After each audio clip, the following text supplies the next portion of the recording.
बहुत ही सुंदर समय से हम गुजर रहे हैं। भले ही दुनिया में कुछ भी हो रहा हो, परंतु बाबा के बच्चे सदा ही मौजों के युग में मौज मना रहे हैं। जब ज्ञान प्रॉपर समझ में आ जाता है तो कोई बात बड़ी नहीं लगती। हर परिस्थिति को वो अपनी स्थिति से पार कर लेते हैं। तो ऐसे ही चाहे समय कैसा भी हो, हमें अपने आप को समय से पहले तैयार करना है। और तैयार किसको करना है? ये नहीं कि हमें कोई इस शरीर को ड्रेसअप करना है या इसको कोई मेकअप करना है तो हमारी तैयारी होगी। तैयारी कैसे होगी? किसकी होगी? आत्मा की तैयारी। हर प्रकार से हर सिचुएशन में हम एवर रेडी रहेंगे। और दूसरी बात, विजयी होकर बाहर निकलेंगे, है ना? मंजूर है ये बात? यहाँ संकल्प एक ही फीड कर दे कि हार मंजूर नहीं। क्या मंजूर नहीं? केवल विजय, केवल जीत। और जितना हम इस स्वमान का अभ्यास करते रहेंगे कि मैं विजयी रत्न हूं, सुबह उठते ही अमृत वेला जब हम करते हैं, ये तिलक बाबा से लेना मत भूलिए। बिल्कुल आप स्पष्ट चित्र बना करके देखिए कि बाबा मेरे को विजयी भव का तिलक दे रहे हैं। और ये जो तिलक है ये पक्का ठप्पा है, स्टंप है उसकी। ये आत्मा जब जब जहां जहां जाएगी, जन्मेगी, वहां वहां विजय श्री उसके साथ चलेगी। लेकिन ये विजय प्राप्ति करने का जो वक्त है वो कौन सा बताया? कौन सा? अमृत वेले। अमृत वेले जो चाहिए वो हम प्राप्त कर सकते हैं। अच्छा, ईमानदारी से बताइए कौन कौन अमृत वेला करता है? ईमानदारी से आधे के लगभग हैं। बाकी क्या करते हैं? बाकी क्या करते हैं जी? क्या करते हैं? सोते हैं। देखिए ये वही समय चल रहा है जिसके लिए कहावत बनी है, जो सोवत है वो खोवत है, जो जागत है वो पावत है। और एक और कहावत बनी है, जब दुर्भाग्य साथ नहीं छोड़ता, जब किस्मत साथ नहीं देती, जब हर काम बिगड़ते हैं, जब कोई राह और दर नहीं मिलता, तब क्या कहते हैं? अरे भाई, जब भगवान भाग्य बांट रहा था तो तुम कहां सोए पड़े थे। तो यूं समझ लीजिए कि भाग्य बांटने का जो वक्त है, भाग्य बांटने का जो समय है वो कौन सा है? अमृत वेला। क्या इरादा है जनवरी मास में आप सभी का? क्या इरादा है जी? जो कहते हैं यहाँ जितने भी बेटे मेरे सहित कि हम अमृत वेले ये दृढ़ संकल्प लेते हैं कि हम जरूर इस प्राप्ति को अवश्य प्राप्ति करेंगे, वो हाथ खड़ा करेंगे। अभी बढ़ गए हैं लेकिन अभी भी सभी हाथ नहीं उठा रहे हैं। अब देखिए, कभी कभी क्या होता है कि भगवान भी भाग्य बदलना चाहता है। एक ऐसा भक्त जो बहुत मानता था भगवान को, बहुत भक्ति करता था, पार्वती जी मेहरबान हुई उन पर, लेकिन शिव जानते थे उसके भाग्य को।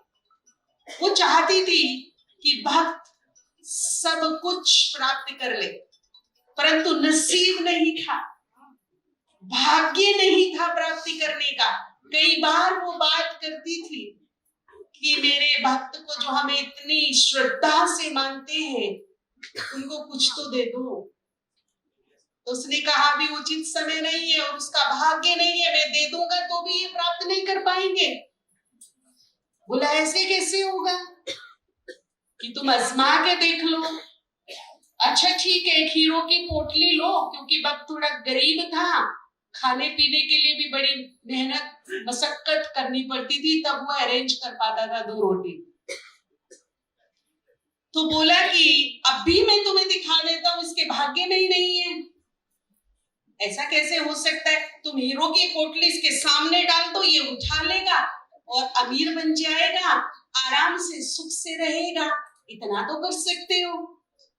बोला मैं इसके सामने भी डाल दूंगा तो भी नहीं उठाएगा, क्योंकि इसके भाग्य में ही नहीं है। लेकिन पार्वती ने जिद की कि डाल के तो देखो। अब जैसे ही वो हीरो की पोटली उसके सामने डाली तो भक्त को संकल्प आया, अरे अंधे कैसे चलते, मैं भी चल के देखूं। और उसने अपनी दोनों आंख बंद कर ली, चलने लगा, पोटली पीछे छूट गई, भक्त आगे निकल गया। तो कुछ पाने के लिए सुंदर भाग्य का होना बहुत जरूरी है। अगर सुंदर भाग्य हमारे साथ है तो यूं समझ लीजिए कि सब कुछ हमारे साथ है। और आपको एक सीक्रेट आज मैं बता दूं कि जिनके हाथ नहीं भी उठेंगे ना, वो उठाएंगे अभी थोड़ी देर में। कि सुंदर भाग्य को बांटने के लिए भाग्य विधाता ने 24 घंटे में एक टाइम नियुक्त किया है।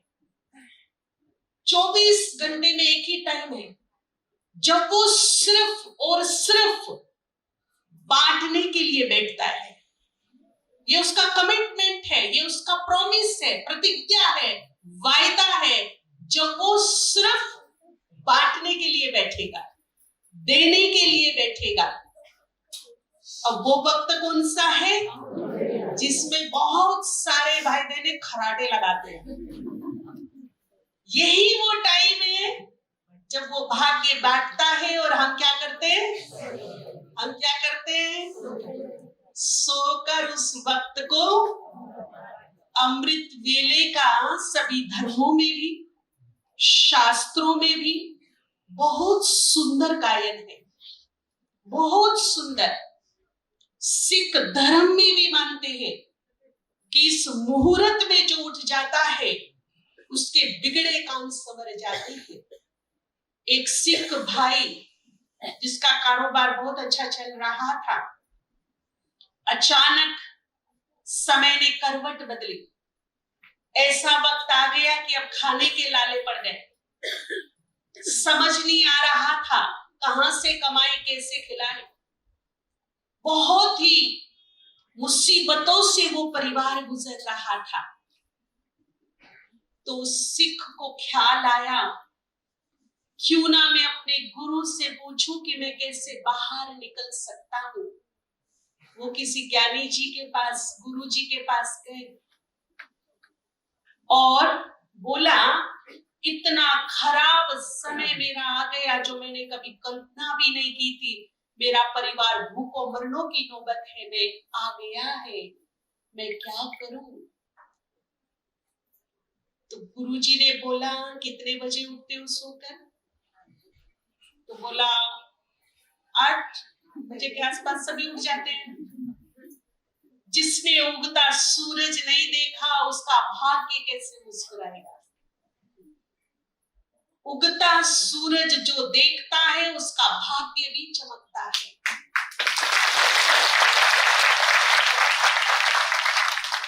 उसने कहा, अगर तुम्हें सुख, शांति, समृद्धि चाहिए, खुशहाली चाहिए, अमृत वेले उठकर ध्यान करना शुरू करो। उनका अपना कुछ होता है, हमारा अपना मेडिटेशन होता है, डायरेक्ट भगवान से मिलन होता है।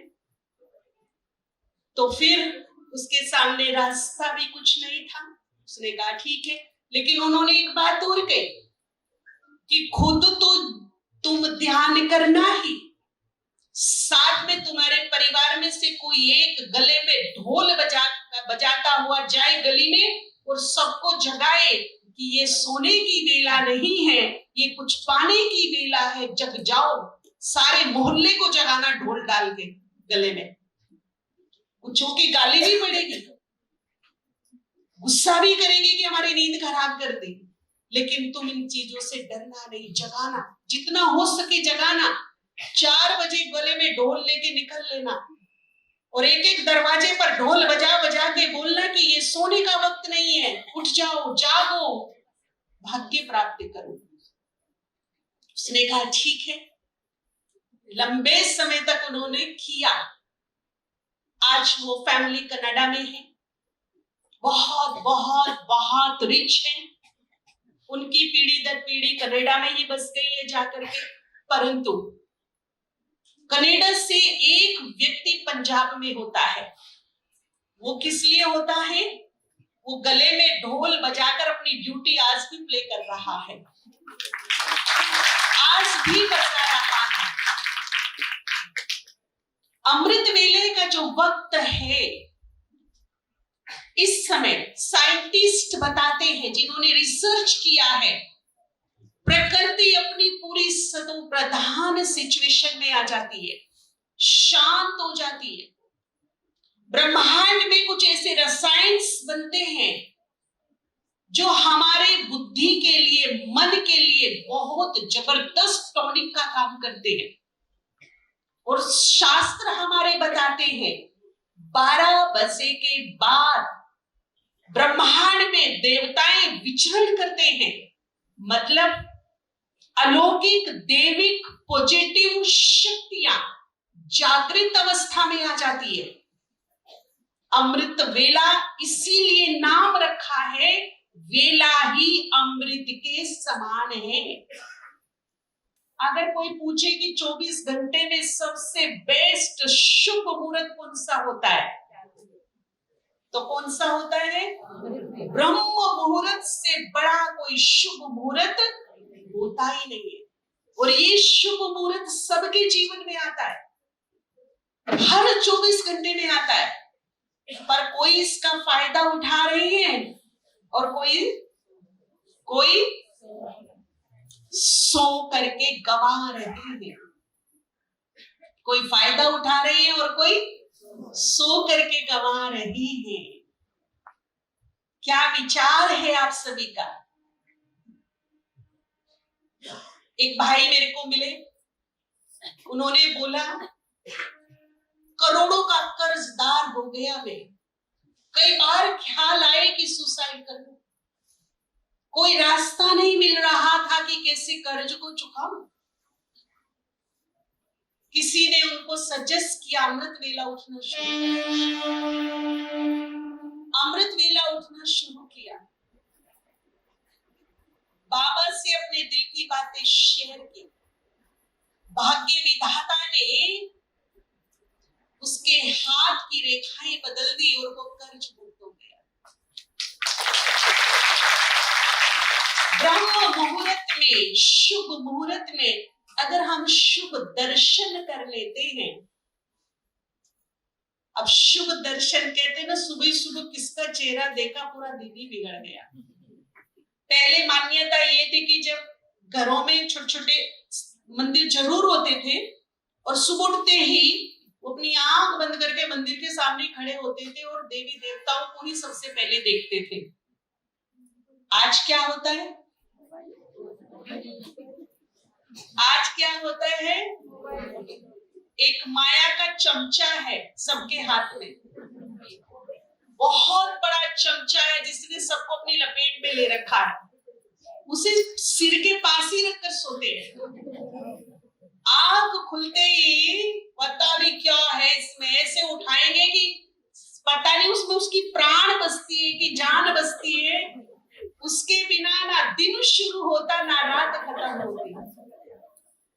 तो उसको उठा करके देखेंगे, है ना, उसी पे बस कौन बैठा आजू बाजू में पता ही नहीं चलता। बाबा भी आकर के बच्चे गुड मॉर्निंग, बच्चे बाबा भी हाँ अभी बच्चे गुड मॉर्निंग, फिर थोड़ा सा देखेगा फिर फोन पे लग जाएगा, क्योंकि ये बाबा ने कहा बच्चे गुड मॉर्निंग करे ना करे, बाबा तो करता है। तो ये जो फोन है ठीक है, बहुत अच्छा है, इससे बहुत अच्छे काम भी होते। देखिए हर चीज अभिशाप भी है और वरदान भी है, वो मेरे ऊपर है कि मैं उसे अभिशाप बना रही हूं या फिर वरदान की तरह यूज कर रही हूं। तो अगर मुझे अपने भविष्य को सिक्योर बनाना है, अगर मुझे इस विनाश लीला को विजयी होकर के बाहर निकल करके देखना है, तो अमृत वेला शुरू कर दीजिए। क्योंकि इसमें फिजिकल पावर चाहिए कि नहीं चाहिए, पर ये जरूर चाहिए, यहां की पावर जरूर चाहिए, ब्लेसिंग चाहिए, वरदान चाहिए, तीसरा नेत्र खुला हुआ चाहिए। तब हम आने वाले समय को हंसते हंसते क्रॉस कर पाएंगे, अन्यथा बहुत टफ है, बहुत टफ, बहुत मुश्किल। तो जो कुछ चाहिए उसके लिए भी अमृत वेला उठिए, थोड़ा जल्दी सोइए, सोने से नियम बना लो, कम से कम 45 मिनट पहले सबके फोन या तो साइलेंट मोड पर आ जाए या फिर फ्लाइट मोड पर आ जाए, कोई कॉम्प्रोमाइज नहीं, साइड में रख दो और थोड़ा सा ठीक ठाक होकर सो। अमृत वेला किसका अच्छा होगा? कहीं उठ तो जाते हैं, पर उठना ना उठना बराबर है।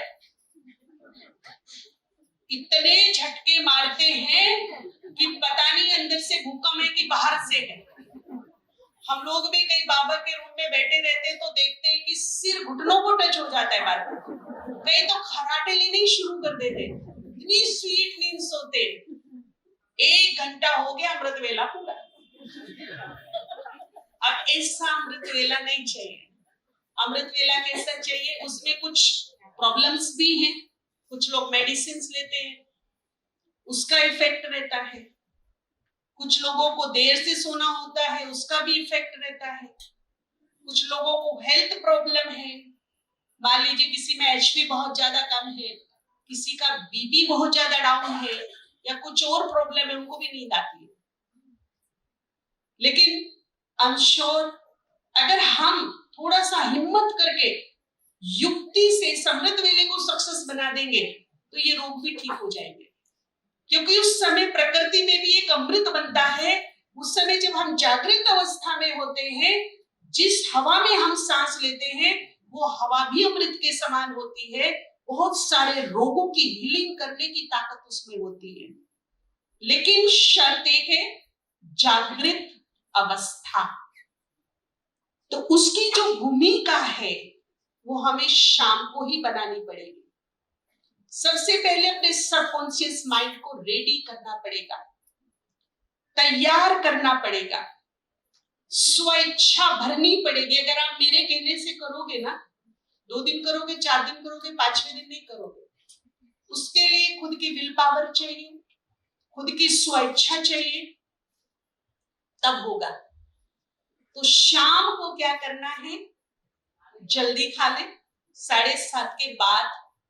जो दुकान वगैरह पर रहते हैं वो खाएं, लेकिन थोड़ा कम खाएं, क्योंकि वो 10 बजे तो घर ही आएंगे। मैं उनसे एक बात यहाँ से बाबा के स्टेज से बोलना चाहूंगी कि अगर आप ज्यादा लेट बंद करते हैं तो भगवान के लिए आधा घंटा 1 घंटा पहले बंद कर दीजिए, दुकान को क्लोज कर दीजिए, बिजनेस को क्लोज करना रात को। और मैं आपको विश्वास दिलाती हूँ कि उस 1 घंटे की कमाई आप 15 दिन में देखना कि हो रही है कि नहीं हो रही। लेकिन अमृत वेला मिस नहीं करना। भले ही मुझे 1 घंटा पहले अपना दुकान, अपना कुछ भी क्लोज करना पड़े, टाइम से सोने के लिए, टाइम से खाने के लिए, आप केवल एक बार अमृत वेला करना शुरू कर दो। 1 घंटे की नहीं, 3 घंटे की कमाई 15 दिन के बाद ही आपको दिखनी शुरू हो जाएगी कि जल्दी हम दुकान को बढ़ाते हैं तो 3 घंटे की कमाई हमें एक्स्ट्रा हो रही है आज। ये अमृत वेले का इफेक्ट होगा, लेकिन मेरे कहने से नहीं होगा, मैं बार बार बोल रही हूँ। उसके लिए मुझे अपनी विल पावर, अपनी स्वेच्छा चाहिए, ठीक है। तो उसकी तैयारी करेंगे हम शाम को। एक तो घर के माहौल को पीसफुल रखेंगे, ये माताओं बहनों का बहुत बड़ा रोल होगा। घर नहीं, मंदिर।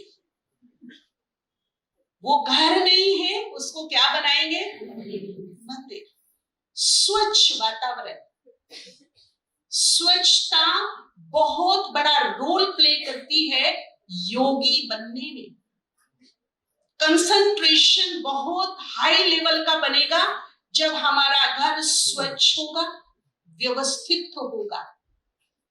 कई घरों में मैंने देखा है बर्तन कहीं पड़े, बेड कहीं है तो चादर कहीं और है, जाले तो ऐसे लटके पड़े जैसे झालरें लगाई हो, मिट्टी चढ़ी पड़ी। कई घरों में महीनों महीनों तो क्या साल साल तक खिड़कियां खोली ही नहीं जाती है, वो जम जाती है। अगर उनको खोलेंगे भी तो खोलेंगे नहीं, खुलेंगे नहीं, वो जाम हो जाती है। और आपको पता हो मॉर्निंग में जब सूर्य उदय होता है तब हमें अपने खिड़की दरवाजे सारे खोल देने चाहिए, ताकि पूरे घर की जो 24 घंटे की बैड एनर्जी है वो बाहर निकल जाए, शुद्ध और फ्रेश एनर्जी अंदर आए। और ये हम बहुत बड़ी गलती करते हैं कि अपनी खिड़की दरवाजे खोलते ही नहीं, बंद करे बैठे रहते 24 घंटे। थोड़ा धूप बत्ती अगरबत्ती लगाइए, बाबा के कमरा है तो वहां या तो कहीं भी जहां आप मेडिटेशन करते हैं साफ सुथरा रखिए। घर छोटा ही क्यों ना हो, लेकिन कैसा हो? अच्छा, मधुबन में बाबा की झोपड़ी किस किस ने देखी? क्या है वो? क्या है? झोपड़ी है, पर कैसी है? बस घर छोटा बड़ा मायना नहीं रखता है, मायना रखता है कि उसमें स्वच्छता व्यवस्था कैसी है। अपने घर को व्यवस्थित रखना, जो सामान जिधर रखना है वहां रखना है। ये वास्तु दोष क्या है?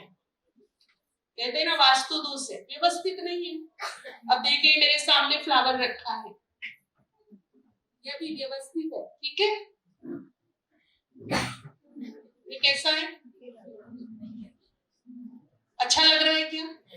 जो चीज व्यवस्थित नहीं वो मेरे मन को भाती नहीं, यही से बैड एनर्जी शुरू होती है। यही से क्या हो रही है? जो चीज मुझे अच्छी नहीं लग रही, यानी कि वहां से क्या शुरू हो गया? बैड एनर्जी रिफ्लेक्ट हो रही है। अब इतना सा करना है, अभी कैसा लग रहा? यानी कि चीज वही है, अब इससे क्या हो गया शुरू? अब इससे पॉजिटिव एनर्जी आ रही है। तो सबसे पहले जो चीज जहां होनी चाहिए उसको वहां व्यवस्थित रखना है। चाहे भाई हो चाहे बहने हो, बहने तो फिर भी लगभग व्यवस्थित रखती, कभी ना जो अकेले भाई रहते हैं कभी जरा उनके रूम में राउंड लगा के आना। कबूतर खाना बना होता है वो होगा, लेकिन उससे मेरी मानसिक स्थिति पर, मेरे कंसंट्रेशन पर बड़ा गहरा प्रभाव पड़ता है। योग में बैठेंगे तो झुटके ही आएंगे, कंसंट्रेशन नहीं बनेगा। अमृत वेले के लिए सबसे पहला काम ये करना है, सारा दिन पीसफुली बिताना है, घर में माहौल खुशी का, शांति का, प्यार का रखना है। धूप बत्ती अगरबत्ती जला करके ऐसा लगे अगर कोई आए तो कहे कि ऐसा लग रहा है जैसे मंदिर में आ गए। ऐसी शुद्धता, स्वच्छता, पवित्रता हमारे घर में हो। और एक बात मस्ट कंपलसरी कि जो पूरे दिन के हम वस्त्र पहनकर रखते हैं वो वस्त्र पहनकर नहीं सोना है, क्योंकि पूरे दिन कामकाज की इधर उधर की बातें सुनना, फोन पर बातें करना, पता नहीं क्या क्या, वो बेड अच्छे बुरे वाइब्रेशन हमारे चारों तरफ रहते। तो नाइट ड्रेस अलग होना चाहिए, और हो सके अगर पॉसिबल हो तो अपनी नाइट चादर भी अलग, जो पूरा दिन है वो रहे, रात को अगर हो सके तो व्हाइट चादर बिल्कुल साफ सुथरी क्लीन उसको बिछाइए और सोने से पहले 5 मिनट बाबा को दीजिए। उसको संकल्प दीजिए, मुझे अमृत वेला करना, मेरे खुदा दोस्त मेरी मदद करना, मुझे जगा देना, और फिर आप सो जाइए आराम से। फिर देखो अमृत वेला कैसे होता है। जो ये नींद आने का प्रॉब्लम है, बोरिंग लगता है, सुस्ती लगती है, मन एकाग्र नहीं होता, योग नहीं लगता, ये सारी प्रॉब्लम ठीक हो जाएगी। अब मैं क्यों बोल रही हूं, बार बार इस बात पर जोर दे रही हूं। शिव का एक रूप है, इसे हम सब अच्छी तरह जानते हैं, वो रूप है भोलानाथ। और इस स्वरूप को धारण केवल 24 घंटे में एक बार करता है, बाकी और स्वरूप में रहेगा, लेकिन भोलानाथ के स्वरूप में केवल एक ही बार विराजमान होता है, चाहे भक्त हो चाहे उसके बच्चे हो। और वो भोलानाथ का स्वरूप धारण करते हैं अमृत वेले। क्या विचार है अभी बताइए। भोलानाथ से जो चाहिए वो ले लो, क्योंकि उस वक्त केवल वो देने के लिए ही होता है। बाबा ने एक बहुत बड़ा रहस्य बताया था कि देखिए, जब कोई हमने पाप कर दिया, उसको काटने के लिए योग बल चाहिए, पुण्य कर्म चाहिए। क्षमा सच बता दे तो आधी मिल जाएगी, लेकिन आधी तो भोगनी पड़ेगी, ये तय है।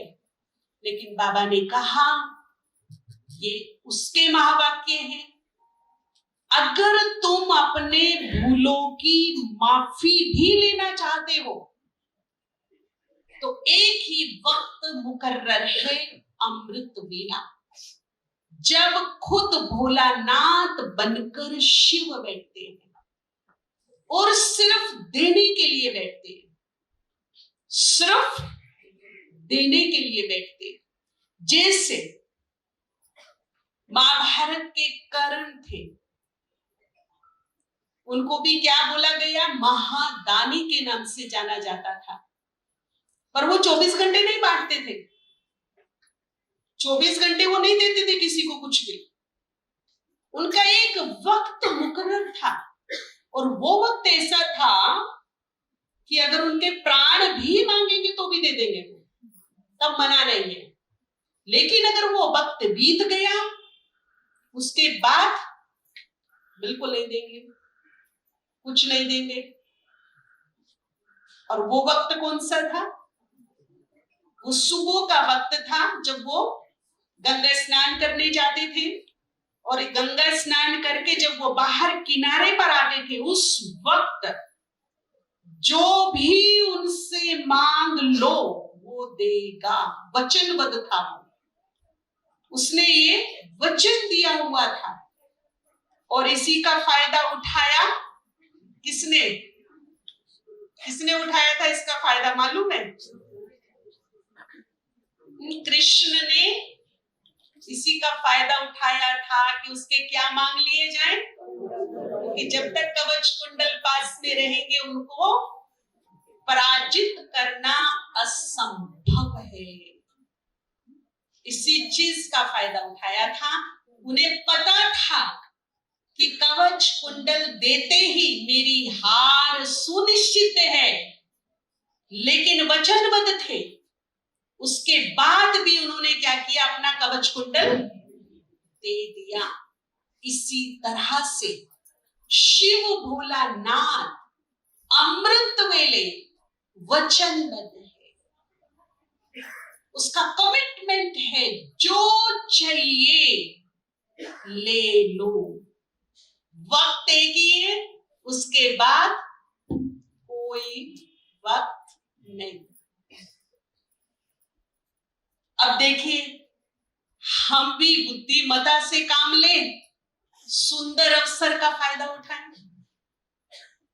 बुद्धिमान व्यक्ति वो है जो सुंदर अवसर का फायदा उठाता है। इतना सुंदर अवसर है हमारे पास, हम जन्म जन्म की कमाई कर सकते हैं। जन्म जन्म हम कोई भी शक्ति, सिद्धि, वरदान प्राप्त कर सकते हैं। अपने कड़े संस्कारों को बदल सकते हैं जो हमसे नहीं छूट रहे। अपनी भूलों को हम क्षमा करा सकते हैं। हमारे लाइफ में यदि कोई समस्या, कोई विघ्न है, उसको खत्म कर सकते हैं। किसी की हमें जरूरत नहीं है, हम खुद कर सकते हैं। लेकिन टाइम पीरियड होगा कम से कम 90 डेज, 3 महीना, 3 महीना। और शर्त होगी एक भी दिन खंडित नहीं होना चाहिए।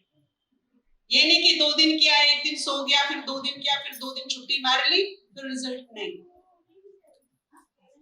अमृत वेला करना है मतलब तो कई लोग कहते बहन जी बहुत थक जाते, लेट सोते हैं ना, क्या करें।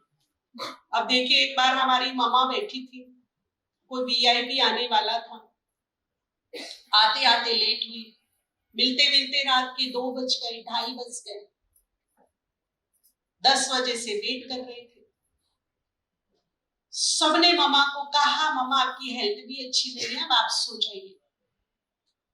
मामा ने कहा, बहुत ही प्रेरणादायक बात है, मैं यहाँ के वीआईपी के लिए यदि जग सकती हूँ, उसके लिए यदि मैं नींद त्याग सकती हूँ, तो मेरे बाबा के लिए नहीं जाग सकती क्या? जो सृष्टि का सबसे बड़ा वीवीआईपी है, उसके लिए मैं 1 घंटा और नहीं जग सकती क्या? सोचिएगा, विचार कीजिएगा इस बात के लिए। यहां मुझे कोई जरूरत होती है, कोई काम होता है, कोई भी प्रॉब्लम होता है, तो मैं जग जाती हूँ आराम से। लेकिन भगवान के लिए, जिससे केवल मेरा भला होना है, मेरी कमाई होनी है, मेरी झोली भरनी है, मेरे भंडारे भरने हैं, मेरी प्रॉब्लम्स ठीक होनी है, मेरे विघ्न खत्म होने हैं, हर हाल में हर तरीके से मेरी कमाई है, कहीं भी मेरा नुकसान नहीं है, उसके लिए मैं नहीं जग सकती? हाँ या ना? जग सकती हूं या नहीं जग सकती? तो उसके लिए हम जल्दी सोएंगे। और अब कईयों को एक उल्टा नशा चढ़ता है, कहते जी हम तो 1 ही बजे उठ के योग करना शुरू कर देते हैं। कब तक कर दो, करते ही रहते। 1 बजे उठते, नहाते धोते हैं और बैठ जाते हैं। अच्छा ठीक है, वैसे मैं आपको बताऊं कि हमारा जो ब्रेन है, जो रिसर्च हुई है, 1 घंटे से ज्यादा उसकी ग्रहण शक्ति नहीं है। 1 घंटे के बाद उसे थोड़ा सा क्या मिलना चाहिए? रेस्ट मिलता है। इसीलिए स्कूलों में, कॉलेजों में जो पीरियड्स होते हैं ना पढ़ाने के, वो भी 45 मिनट या 1 आवर के होते हैं। उसके बाद जब तक दूसरा टीचर आता है तो ब्रेन को क्या मिलता है? थोड़ा रेस्ट मिलता है, रिलैक्स होता है। कंटिन्यू ग्रहण करने की क्षमता कितनी है? उसके बाद उसको खड़ा होकर थोड़ा घूमना फिरना पड़ेगा ही, थोड़ा सा रिलैक्स चाहिए। और यदि मैंने उस पर जबरदस्ती दबाव बनाया तो फिर वो क्या करेगा? कईयों के हमारे ऐसे अनुभव आए कि उन्होंने किसी की नहीं मानी, अपनी ही मानी। बड़ों ने समझाया, महारथियों ने समझाया, भाई ऐसे मत करो। अब 1 महीना चले, 2 महीना चले, आज उनके ब्रेन के इलाज हो रहे हैं। लंबा समय हो गया ब्रेन के इलाज होते हुए। नींद हमारे ब्रेन का सबसे बड़ा टॉनिक है, उसकी खुराक है। वीक हो जाएगा, और यदि जरूरत से ज्यादा सोएंगे, उसमें ज्यादा नींद भर देंगे, तो भी वीक हो जाएगा। जैसे पेट है, बिल्कुल नहीं खाएंगे तो भी प्रॉब्लम है, वीकनेस आएगी। और ज्यादा ठूस ठूस के खाएंगे तो भी बदहजमी होगी। थोड़े दिन में सारा डाइजेशन फेल हो जाएगा, वीक हो जाएगा। इसीलिए या बिल्कुल मत खाएं, ये भी नहीं, और बहुत ज्यादा खाएं, ये भी नहीं। बिल्कुल नहीं सोएं, ये भी नहीं, और बहुत ज्यादा सोएं, ये भी नहीं। योगी कौन बन सकता है? जो बैलेंस रखता है। जो बैलेंस रखता है वो योगी नंबर 1 बनता है। और आपको पता हो कि हमारा राजयोग जीवन में क्या लाता है? क्या लाता है? कि संतुलन लाता है। राजयोग की पहली विशेषता ही ये है कि जीवन को संतुलित करता है। अगर जीवन में संतुलन नहीं है तो कहीं ना कहीं योग में प्रॉब्लम है, कहीं ना कहीं तो प्रॉब्लम है, वो मुझे चेक करना है। तो ऐसा भी नहीं कि 1 बजे उठ गए। चलो कभी महीने में, साल में ऐसा होता है कि नाइट भट्टी करते हैं। नाइट में यदि भट्टी की है तो दिन में प्रॉपर रेस्ट, प्रॉपर नींद लेना है। क्योंकि आप सबको पता हो कि जब जगदीश भाई साहब जी ने शरीर छोड़ा, वो ऊपर गए, तो जितना भी लिटरेचर लिखा है, यज्ञ के बहुत ही जिम्मेवार, होनहार, बाबा के लाडले जिगर के टुकड़े बच्चे थे जगदीश भाई साहब। मरते दम तक उन्होंने सेवाएं की है, बेहद बेशुमार सेवाएं की है। उन जैसी सेवा कोई कर नहीं सकता। जब शरीर छोड़कर पहुंचे ऊपर, तो बाबा ने एक ही बात कही कि बच्चे, तुमने आत्मा का ध्यान तो रखा, परंतु शरीर का ध्यान, प्रकृति का ध्यान रखने में फेल हो गए, बैलेंस नहीं रखा। तो हमें क्या करना है? गाइडलाइन है कि हमें क्या रखना है? बैलेंस रखना है। बैलेंस रखना है हर चीज का, तो ही हम प्रॉपर अमृत वेला कर सकते हैं। और जो भी योग हम करते हैं दिन में, वो भी हमारा प्रॉपर हो सकता है। लेकिन नींव क्या है? शुरुआत कहां से करनी है? फाउंडेशन कहां रखना है हमको? अमृत वेले। ठीक है। कई लोगों के ये क्वेश्चन आते हैं कि अमृत वेले सोना चाहिए कि नहीं सोना चाहिए। एक टाइम था जब 8 बजे सो जाते थे, 9 बजे सो जाते थे, उस समय 3 बजे उठते थे तो नींद पूरी हो जाती थी। अभी टाइम आगे पीछे होता है, और मान लीजिए कि हमारी नींद पूरी नहीं हो रही है, हमारा ब्रेन नींद मांग रहा है, तो अमृत वेले के बाद भी सो सकते हैं 1 घंटा, कोई प्रॉब्लम नहीं है। लेकिन सूरज चढ़ने तक नहीं, उगता सूरज तो देखना है। भले फिर दिन में रेस्ट कर लो भोजन के बाद, उसके बाद रेस्ट कर सकते हैं। रात को फिर जल्दी खाना खा के जल्दी सो सकते हैं। कुछ भी एडजस्ट करो अपने दिनचर्या को, लेकिन अमृत वेला मिस नहीं करो। अगर कुछ पाना है तो मिस नहीं करना है। अब अमृत वेले में क्या क्या कर सकते हैं? आपको मान लीजिए भाग्य साथ नहीं दे रहा है जीवन में, कभी कभी ऐसा होता है ना, बैड पीरियड चलता है। अब ये तो है नहीं कि हम बाबा के बच्चे हैं तो हमारे सामने बैड पीरियड नहीं आएगा। क्या ब्रह्मा के सामने नहीं आया? क्या वो तो भाग्य विधाता था, नहीं आया कि उसके सामने आया कि नहीं आया? आया ना। लेकिन उसने शिकायत की क्या? क्योंकि हम सबकी कर्म गति हमारे साथ चल रही है। और यूं समझ लीजिए कि 63 जन्मों के कार्मिक अकाउंट को क्लोज होने का वक्त अब आ गया है, और तेजी से कर्म गति हमारे साथ चलेगी। कभी हम गुड टाइम को देखेंगे तो कभी बैड टाइम को भी क्रॉस करेंगे। परंतु टाइम कैसा भी हो, स्थिति कैसी होनी चाहिए? पावरफुल स्थिति, एक रस, विचलित होने वाली नहीं, भयभीत होने वाली नहीं। यहां से मेरा मन मजबूत होना चाहिए, वो हिले नहीं, हलचल में ना आ जाए। इसके लिए विशेष ज्ञान की गहरी बातों का अध्ययन करना है। और मैं आपको सजेस्ट करूंगी, अगर अच्छा लगे तो अप्लाई करिएगा। मैं करती हूँ, मुझे बहुत अच्छा लगता है, मुझे बहुत फायदा हुआ, आपको भी होगा। अव्यक्त मुरली रखिए अपने घर में। सोने से पहले भले ही एक पेज पढ़ना है, पर एक पेज पढ़ के सोइए। उससे फायदा क्या होगा? ज्ञान का बल हमारे मनोबल को बढ़ाएगा। ज्ञान का बल जो मिलेगा वो किसको बढ़ाएगा? मनोबल को भी बढ़ाएगा और हमारी बुद्धि का विकास करेगा। बहुत फायदा होगा।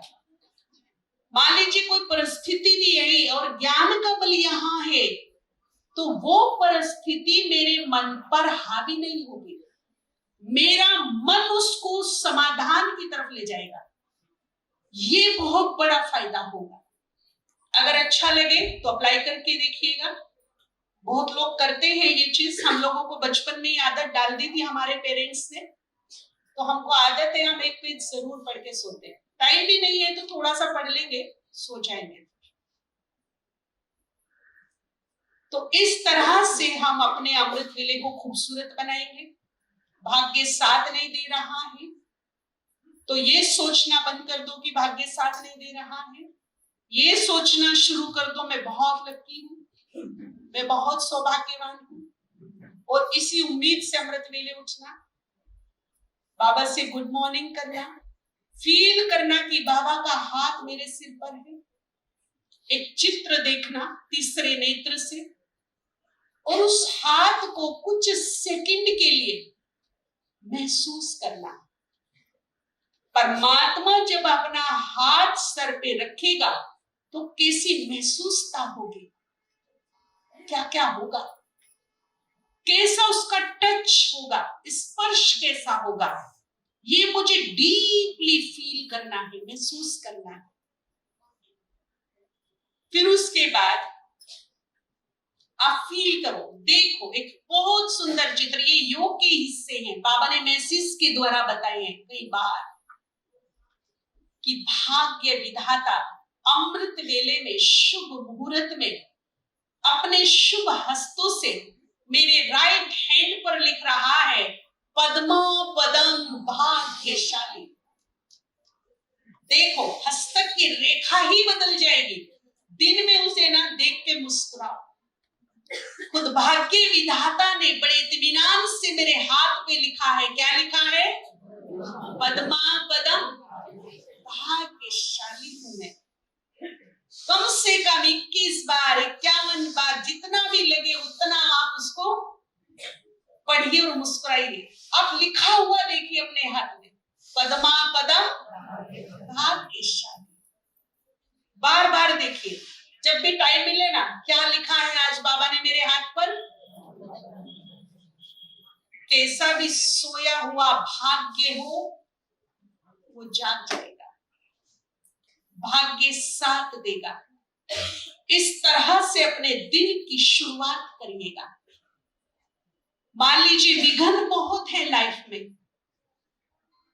परिस्थितियां समस्याएं पीछा नहीं छोड़ते हैं, तो जब बाबा सर पे हाथ रखे तो कानों में आवाज सुनना बाबा की, वो मुझे वरदान दे रही है, बच्चे निर्विघ्न भाव। और फील करो कि ये वरदान मेरे अंदर, मेरी आत्मा में समा गया है। और बार बार विघ्नों पर फोकस नहीं, समस्या पर फोकस नहीं, बार बार आपको एक ही स्मृति लानी है, मैं कौन हूं? मैं निर्विघ्न आत्मा हूं। अलग अलग चीजों के टिप्स बता रहे हैं।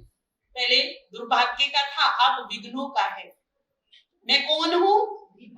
मैं निर्विघ्न आत्मा, मैं निर्विघ्न आत्मा हूं। ये सोचते यहां से ऐसे प्रकंपन निकलेंगे, ऐसे वाइब्रेशंस यहां से रिफ्लेक्ट होंगे कि जो विघ्न है उनको आउट करना शुरू कर देंगे। जैसे हम ऑल आउट लगाते हैं ना, थोड़ी देर में देखेंगे कि मच्छर बेहोश होकर धीरे धीरे क्या हो रहे हैं, भाग रहे हैं या तो गिर रहे हैं। जैसे ही हम यहाँ ऑलमाइटी का सिखाया हुआ स्वमान बताया हुआ जलाएंगे ना, ऐसे ही जिसके लिए कर रहे हैं वो गोल गोल घूमेंगे और क्या होंगे, साफ हो जाएंगे वहां से।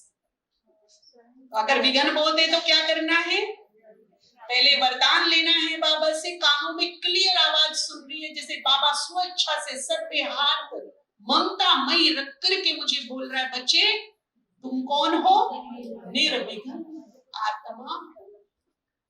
ऐसी आत्मा हो कि तुम्हारी नजर भी अगर किसी पे पड़ जाए तो उसके विघ्न खत्म हो जाए। तुम ऐसी आत्मा हो कि तुम्हारा कदम जहां पड़ जाए वहां के विघ्न समाप्त हो जाए। और ये विश्वास ही चमत्कार करेगा, ये विश्वास ही हमारी लाइफ को क्लियर कर देगा। करना कब है, आप सोचो जी ये योग तो मैं दोपहर को भी कर सकती हूँ, लेकिन देने वाला दाता बोला ना, उसके वक्त की लिमिटेशन है। दोपहर को वो सौदागर होगा, शाम को वो कुछ और होगा, लेकिन सुबह को सिर्फ क्या होता है, अमृत वेले। इसीलिए तभी शुरू करना है, ना आगे ना पीछे। टाइम मुकर्रर है, 3:45 उठ जाने का, बैठ जाने का, 4:45 से 4:45। ठीक है।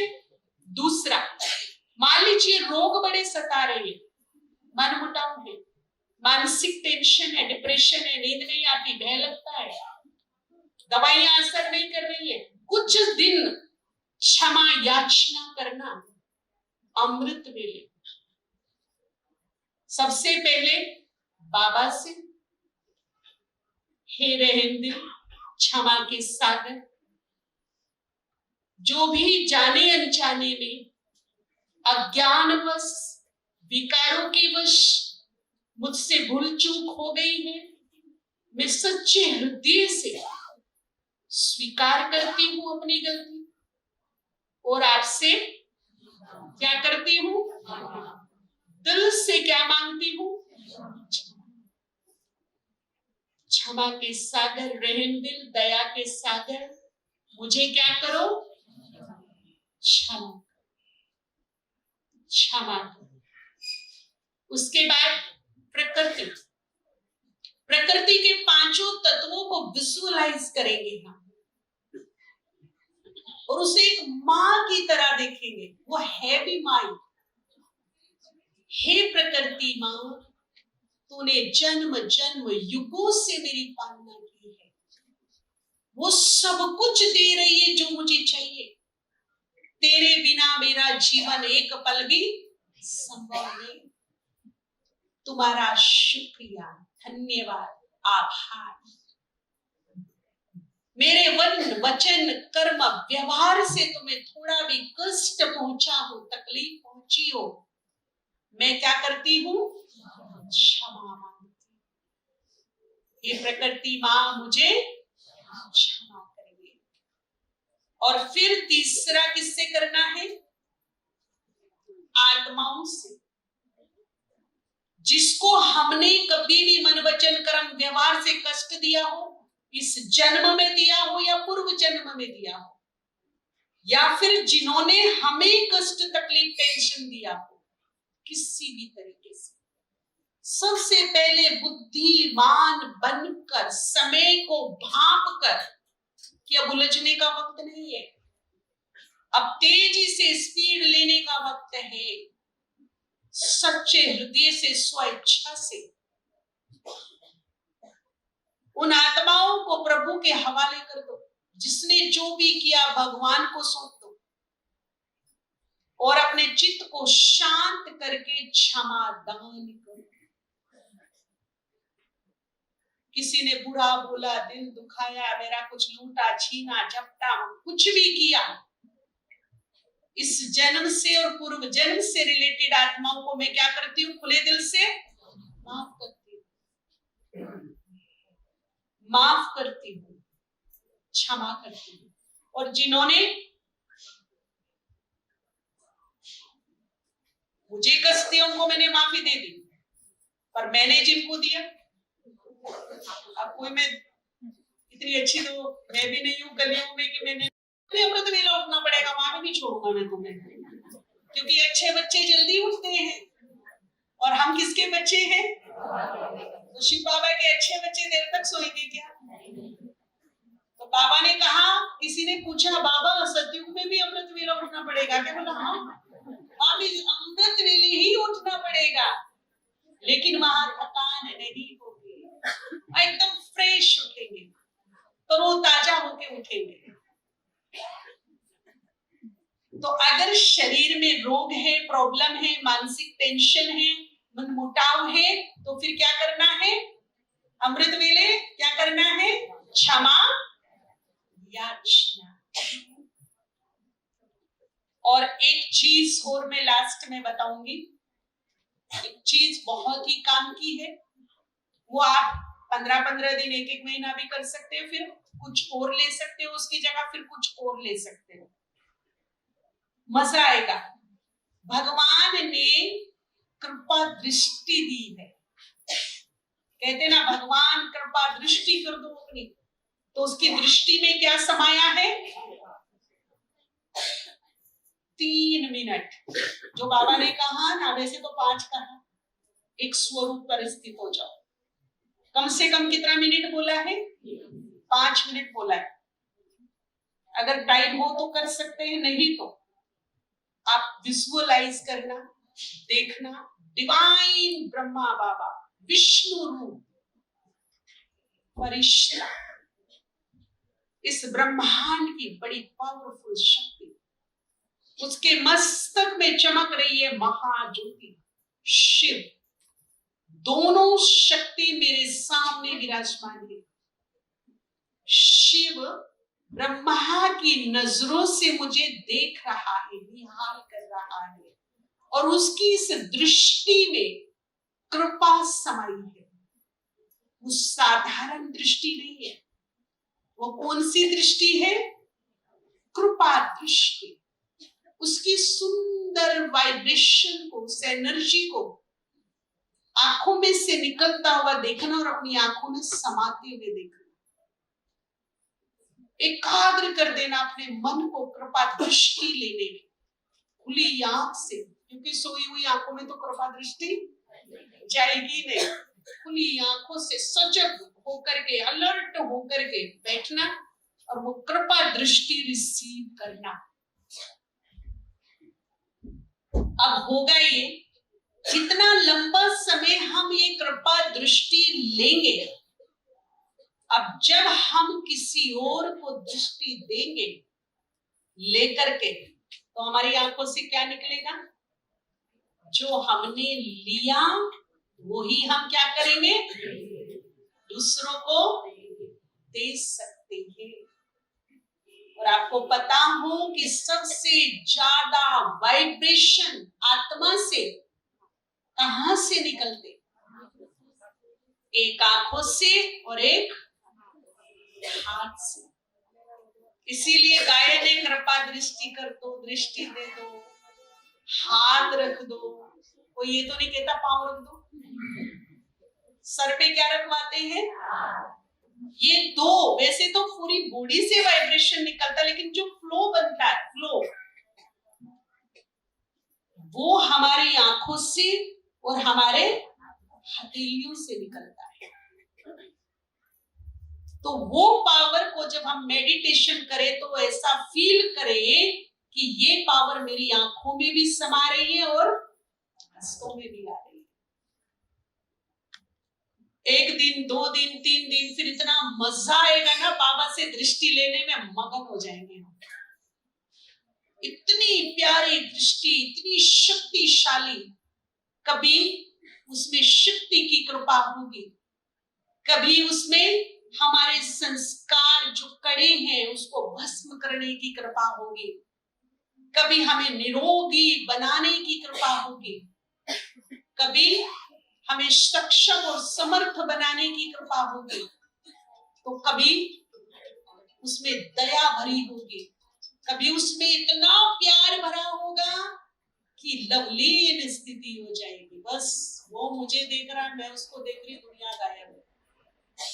ना विकल्प है, ना संकल्प है, वो मुझ में डूबा, मैं उसमें डूबी। ऐसी स्थिति, ऐसी सिचुएशंस क्रिएट होगी, ये हमें अलग अलग महसूस होगा कि आज मुझे कौन सी कृपा दृष्टि मिली है, महसूस होगा अगर हम दिल से करेंगे। ठीक है, अब बताइए कौन कौन अमृत वेला करेगा?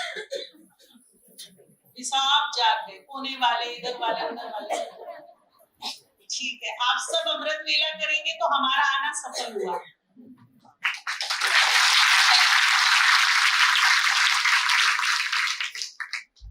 थैंक यू, शुक्रिया आप सबका, बहुत बहुत धन्यवाद, बहुत खुशी हुई आप सबके बीच में आकर के। तो अभी बहुत सुंदर मेडिटेशन करके जितने भी आपको टिप्स बताए, कोई भी अप्लाई करके देखिएगा। ना दिया हो, थोड़ा बहुत तो दिया होगा ना। किसी ने मन से किसी के लिए बुरा बुरा सोचा होगा, किसी ने मुख से बुरा बुरा बोला होगा, पर चिंतन चुगली निंदा की होगी, नीचे गिराया होगा, किसी ने कर्म में आके किया होगा तो किसी ने व्यवहार में किया होगा, किया तो है। तो फिर ईमानदारी से, बहुत ईमानदारी से बाबा को सामने रख के, परम सदगुरु के रूप में अपनी गलतियों को दिल से स्वीकार करके समस्त आत्माओं से क्षमा याचना करना। जिनको भी मेरे से कष्ट पहुंचा हो, मैं क्या करती हूँ, भगवान को साक्षी रख के क्या करती हूँ, क्षमा माफ कर, क्षमा कर। और फिर उनको, अब देखिए जब कुछ समझौता होता है ना, कोई कॉम्प्रोमाइज होता है तो कुछ लेन देन होता है, ठीक है। अब उनको कुछ दीजिए, जिनसे भी हिसाब किताब रहे हैं हमारे, उनको कुछ अच्छी चीज देंगे, अब कॉम्प्रोमाइज करेंगे ताकि कार्मिक अकाउंट क्या हो जाए, डाउन आ जाए, फेवर में आ जाए वो लोग, हमारे परीक्षा का कारण ना बने। तो उनको दुआएं दीजिए, ये सभी सुखी रहे, खुश रहे, निरोग रहे, इनका भला हो, कल्याण, सद्भाव।